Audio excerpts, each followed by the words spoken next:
How to add or change profile picture on Rednote app. Hello everybody and welcome back to our channel. So let's get started without any further ado. So first of all, you want to go ahead and open Rednote application in your mobile device. Once you open the Rednote app, you want to go ahead and log into your Rednote account. Now once you're logged in, simply tap on the Me icon at the bottom right corner.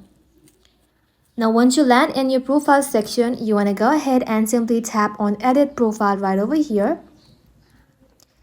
Now from here, simply tap on your profile and then select Upload New Avatar. Now once you do that, it will lead you to your gallery. So from your gallery, you want to go ahead and select any profile picture. So go ahead and select it. And then simply tap on this red icon. And as you can see that my profile picture is changed. Once you are done, tap on Save. And just like that, you'll then be able to add or change profile picture on a Rednote app.